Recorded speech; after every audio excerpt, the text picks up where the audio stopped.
ॐ श्री गुरुवे नमः। आनन्दम् आनन्दे करे प्रसन्नं ज्ञानस्वरूपं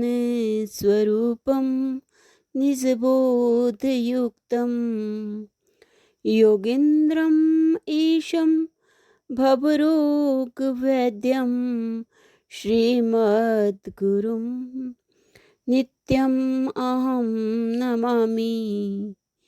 ॐ स्वस्ति न इन्द्रो वृद्धश्रवाः स्वस्ति नः पूषा विश्ववेदाः स्वस्ति नस्तारच्यो अरिष्टनेमिः स्वस्ति नः बृहस्पतिर्दधातु।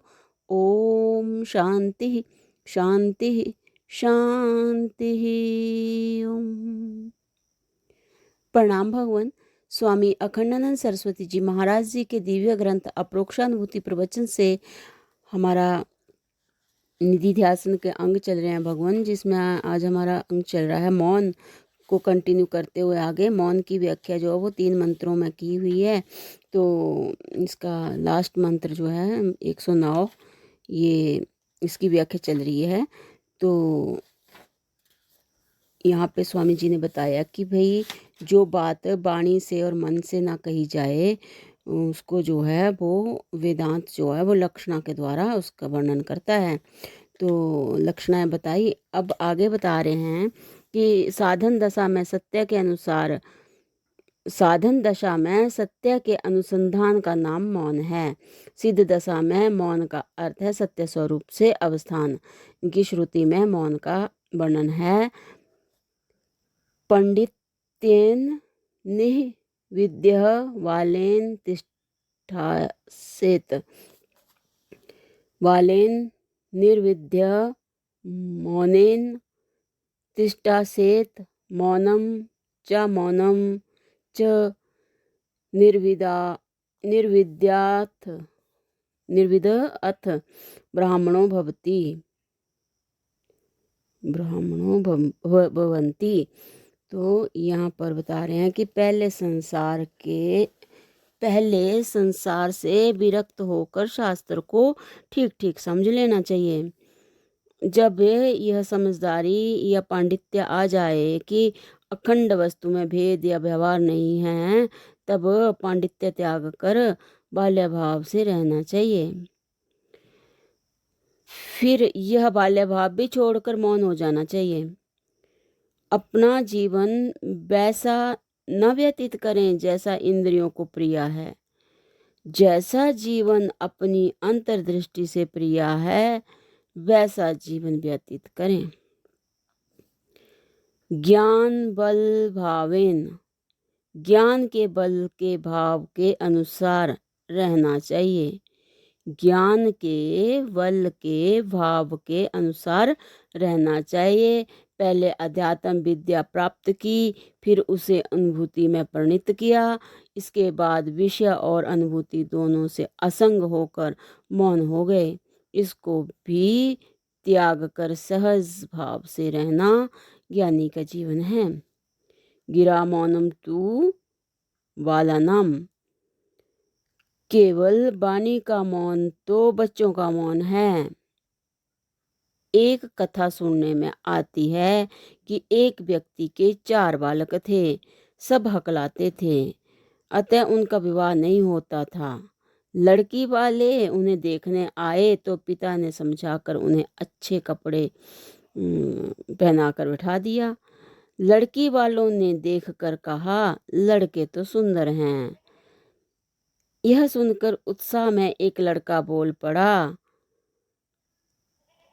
अभी क्या देखते हैं, टंडन मंडन लगा लें तब देखना। दूसरा पहले को डांट कर बोला, टुप।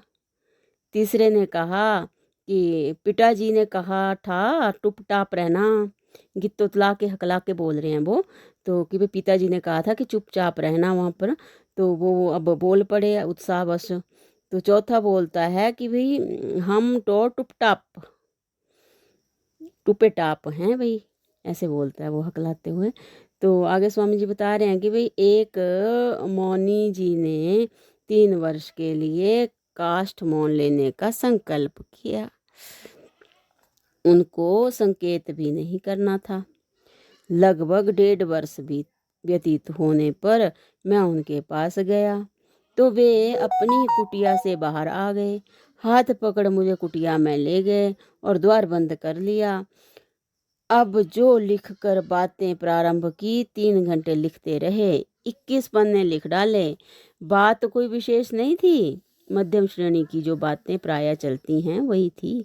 गीता प्रेस बगीचे में एक बार मौन रहकर फलाहार करते हुए वर्ष भर तक जप तथा कीर्तन का अनुष्ठान हुआ। उसमें 20-30 व्यक्ति साधक थे, मैं भी था। वहाँ भगवान नाम उच्चारण की छूट थी, पर उसके अतिरिक्त भी प्रायः सभी संकेत करते लिखते थे। ऐसे सब मौन व्यर्थ तो नहीं हैं, किंतु ये बालकों के लिए अर्थात प्रारंभिक साधनों के लिए उपयुक्त हैं। मौन से कुछ शांति मिले, संयम हो, उपासना में कमी आवे तो वह मौन साधन है, अन्यथा वह साधन ही नहीं है। मौन ऐसा नहीं करना चाहिए जिससे ना अपना हित हो ना दूसरे का। जब बोलना आवश्यक ना हो तो ना बोलें। बाग ज्योति का अपव्यय न करें। जैसे हमें घर में ना रहना हो, दूसरा भी कोई ना हो और चोरों का भय भी ना हो तो बत्ती जलती छोड़ना जो है वो व्यर्थ है। एक महात्मा ने कहा था, कभी कुछ बात कहनी हो तो पहले 3 बार उसे मन में बोलो। बाहर उसे बोले बिना अपना या दूसरे का कोई काम बिगड़ता हो तो बोलो, अन्यथा मत बोलो। बोल रहे हैं कि भी एक महात्मा ने कहा था कि कभी कुछ बात कहनी हो तो पहले 3 बार अपने मन में बोलो। बाहर उसे बोले बिना अपना या दूसरे का कोई काम बिगड़ता हो तो बोलो, अन्यथा मत बोलो। अच्छा, लोग अपनी जानकारी प्रकट करने के लिए बोलने लगते हैं, ऐसा करना ठीक नहीं। बोलिए तो तब जब बोलवे की रीति जानो। तो यहाँ पे भगवान अब बता रहे हैं कि इस संबंध में कुछ नियम सदा पालन करने योग्य हैं कि क्या बोलना चाहिए और कैसे बोलना चाहिए। तो इसको भगवान हम अगले सत्संग से लेते हैं। प्रणाम भगवान। ओम शांति ही शांति ही शांति ही। ओम।